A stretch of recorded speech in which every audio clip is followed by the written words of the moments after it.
Hey again, it's Jason from Fraser Valley Rose Farm, and today I'm planting the color garden.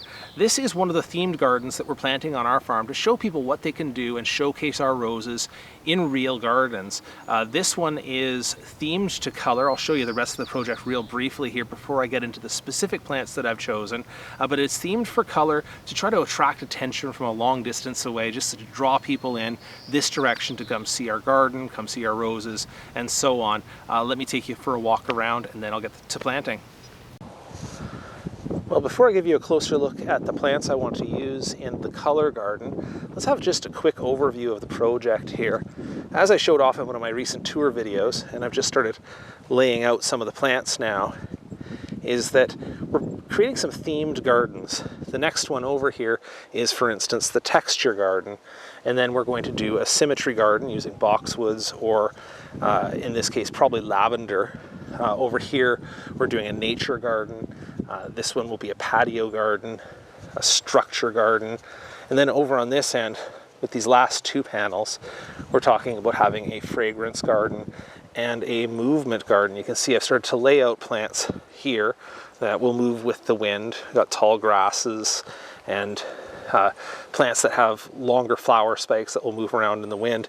So that's the overall project here, and it's a beautiful day. I'll sneak over to the fence here and show you one other rose, and this catalpa tree just coming into bloom now, which I like catalpa. It's quite a nice looking tree, and Darlow's Enigma just putting on a show over here towards the fence on a beautiful day on Nikomin Island.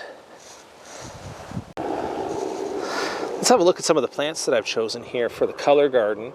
And this one here is an Escallonia. It's Escallonia Pink Princess, and you can see it has nice color this time of year. I want to spread the color out across the seasons. I have plenty that blooms first thing in spring, but this is going to be a summer bloomer here. Obviously, I'm going to throw some roses in wherever I can, this being a rose nursery. And on the back there, I've got a climber that I'm going to be establishing up the post there, and probably even across over to the backing there. That one is called Lady Ash, which is, if you can believe it, even a nicer color sport than from Aloha. So that's going to come in here. I also chose things that are for foliage, and this one here is a Berberis Rose Glow. And you can see on the foliage of this just how nice that variegation is, with lots of soft pinks and mottling purples, reds, some green in there. So that's going to make for some nice foliage. I mean, it is nice to have things that pop at a certain season. This is a chrysanthemum, a perennial chrysanthemum, so this will be coming back every year. Just as a side note, a lot of chrysanthemums you see in the garden centers, they're breeding wise, I mean, they're perennials, but they're really intended just for one fall show, and then that's it. But this is a true perennial chrysanthemum, so I like that, and that will be just for a specific season. But as I say, behind it there, I expect that Berberis to be putting on good color all year round. Skipping back here, I showed this off in some of my videos earlier in the year, but this is a sunflower, perennial sunflower, Heliopsis Bleeding Hearts, I believe it is, and that's got a great color flower. But really the show here is going to be as it gets that darker foliage over time and becomes a big clump. Now you see I've chosen 3 plants for that, and I'm going to actually probably plant them relatively close together. I know people talk about planting in groups of 3. I don't consider this to be a group. I consider this to just be a shortcut to getting a larger clump faster. In the center here, I've chosen a classic rose for color, Queen Elizabeth, and I've never used it in my garden before, but I've seen pictures of it, and obviously I've seen it used in other gardens, and it does put on a heck of a color show. So I'll be using that as one of the centerpieces here, hopefully training it for an impressive show of color. Towards the front end here, I have a Stackies, I think it's Densiflora alba, which has beautiful white flowers and over a long period. So I'll be propagating that, and I'll be using that across the front end of the bed here. This one here has impressed me recently, and so I thought I'd stick it over here just because it's been so colorful. That's Lysomachia Alexander. This one, again, I did it in odd numbers here, group of 3. This one I probably will space them a little bit so they do make a grouping. And over on the right here, this is that dappled willow, or I think it's the Hakuro Nishiki willow. This is a very small one, but as it gets larger, this one does almost the same thing as that rose glow barberry or berberis, where it's going to have splashy white, splashy pink, splashy green foliage that really anchors the color in this bed.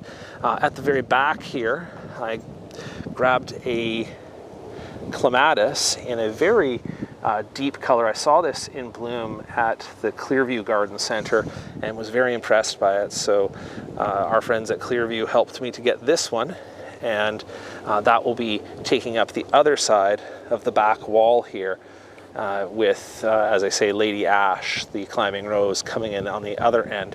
Now, this is a pretty sparsely planted so far, and that's okay.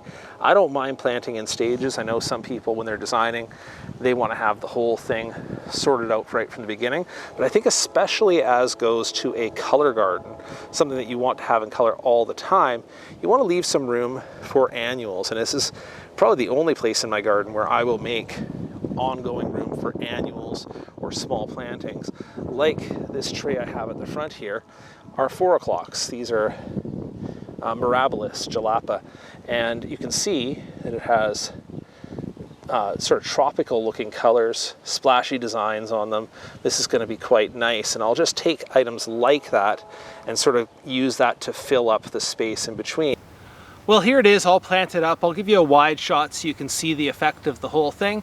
But as I did, and as I always do when I'm making my final planting, I added some new plants. I'll give you some of the details on those as we look at them here. I'll give you some close-ups. First one was Leucanthemum coconut. I love the frilly petals on this Leucanthemum variety, and it blooms over such a long season that it's a great addition to this garden. I also have some strongly colored, I think it's Margie Rose Monarda or bee balm, and I threw in one of those darkly richly colored purple sedums or stone crop, just for its foliage color. This one I think is Dark Magic. So that's the entire garden here. You might just as easily say it looks sparsely planted as, or if you were considering the final size of these plants, you might think it's too densely planted. I'm gonna have to let that land where it does as these take on their full size. Some of the plants can be moved away. The shrubs, I'm pretty comfortable with their final locations, but the perennials can be moved as they start to crowd each other a little bit, so that's fine with me. All right, thanks so much for watching today, and if you have any questions or comments about this video, please drop those below the video and I'll see what I can do.